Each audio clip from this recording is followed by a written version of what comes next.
जय श्री राम। परम प्रेम मेरे भाई बहन, मार्गशीर्ष शुक्ल पक्ष की मोक्षदा एकादशी का पावन व्रत 11 दिसंबर 2024 को है और पारण अगले दिवस 12 दिसंबर को प्रातः 7:05 से लेकर के 9:05 के अंदर पारण करना है। जैसा कि नाम है मोक्षदा, उसी प्रकार से इसका फल भी है। हम लोगों को तो बाद में जय जय श्री राम जीते जी अथवा बाद में मोक्ष की प्राप्ति होगी ही, पर उसके पूर्व जो है अगर हम अपने पितरों के निमित्त करते हैं तो अगर वो किसी कारण से अधोगति को प्राप्त करते हुए नरक लोक में है अथवा स्वर्ग लोक में भी कम सुख प्राप्त कर रहे हैं तो उनको उस चीज़ की प्राप्ति अवश्य हो जाएगी। आपके इस व्रत के प्रभाव से उनको भी मोक्ष और सद्गति की प्राप्ति हो जाएगी अगर आप उनके निमित्त ये व्रत करेंगे। तो जो इस व्रत की कथा आती है वो आगे मैं चर्चा करूंगा। इस व्रत का भी उसी प्रकार से नियम का पालन करना है जैसे हम अन्य एकादशी व्रत के नियम का पालन करते हैं। उसके पहले एक और भी सूचना, विशेष रूप से आप सभी लोग जानते हैं महाकुंभ इस बार 12 वर्ष के बाद लग रहा है प्रयागराज में, और वहाँ पर अपने राम जी अपने हिंदू रिचुअल्स परिवार की तरफ से एक विशाल माता महालक्ष्मी जी के यज्ञ करने का 2 से 12 फरवरी का एक आयोजन हम लोग कर रहे हैं। उसके विषय में आगे वीडियो में अर्पित करूंगा, अवश्य सुनिएगा, देखिएगा। और अगर संभव हो तो एक बार जो है कुंभ का मेरे भाई बहन बहुत बड़ा महत्व है, आकर के वहाँ स्नान कीजिएगा और अगर यज्ञ में भाग लेंगे तो कहना ही क्या है। तो हम एकादशी पर आते हैं तो एक दिन पहले से लहसुन प्याज बैगन और कुंदरू और जो लोग उटपटांग खाते पीते सब बंद करते हुए सूर्योदय के पहले एक समय भोजन ग्रहण करना चाहिए और उसके बाद में पवित्रता से रात्रि में जो है सोना चाहिए। प्रातः सूर्योदय के पहले आसपास कोई नदी तीर्थ तालाब हो वहाँ जा करके अथवा घर में ही जल में और गंगा जल इत्यादि मिला करके उससे हमें स्नान करना चाहिए। शैम्पू, साबुन, नेल पॉलिश और आफ्टर शेव और ये सब चीज़ों से जो कृत्रिम प्रसाधन है इन सब से हमें लाली लिपस्टिक आदि से भी बचना चाहिए, इनको नहीं लगाना चाहिए। जिनके लिए मजबूरी है उनकी बात अलग है, नहीं तो हमको सेविंग इत्यादि भी नहीं करना चाहिए।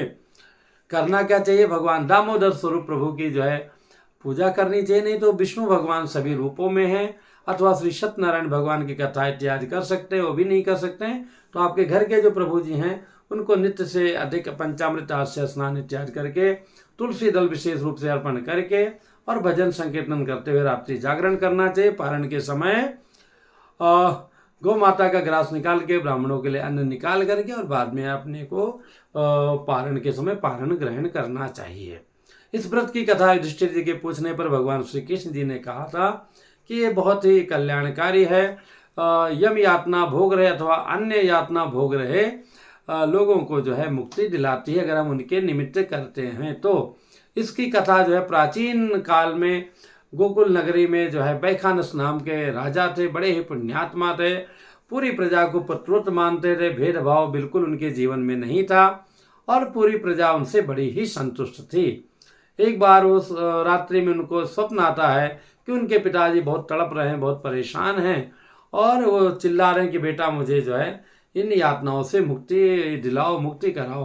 प्रातः वो रात्रि में बाद में उनको नींद नहीं आई, जगते हैं और अपने दरबार में जाते हैं, मंत्रियों से विचार करते हैं। मंत्री भी कुछ समझ नहीं पाते हैं और बड़े विस्तार से वो समझाते हैं तो भी मंत्री समझ नहीं पाते, तो कहते भैया इसका जो है कैसे समाधान हो। और उसके समाधान के लिए जो है वहाँ से अपने सारे सैनिकों को, मंत्रियों को लेकर निकल जाते हैं जंगल में और दूर जा कर के वहाँ उनको पर्वत ऋषि का दर्शन होता है, उनको साष्टांग प्रणाम करते हैं और रोने लगते हैं कि प्रभु हमारा अहोभाग्य जो आपके दर्शन हो गए। और इसीलिए तो महापुरुषों के दर्शन से ही अपने को लाभ मिल जाता है।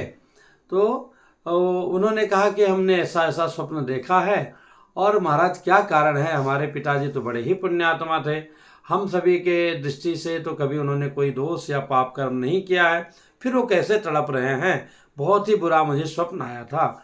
अपनी दिव्य दृष्टि से पर्वत ऋषि जी देखते हैं, कहते हैं कि राजन कहना तो नहीं चाहिए लेकिन आपके पिता जब विवाह अवस्था थे, महाराज थे, तो जो है प्रेम बस एक और देवी के साथ महारानी को तो उन्होंने रतिदान प्रदान किया, यानी कि उनके साथ पति पत्नी का जैसा संबंध होता है वैसा बिताया।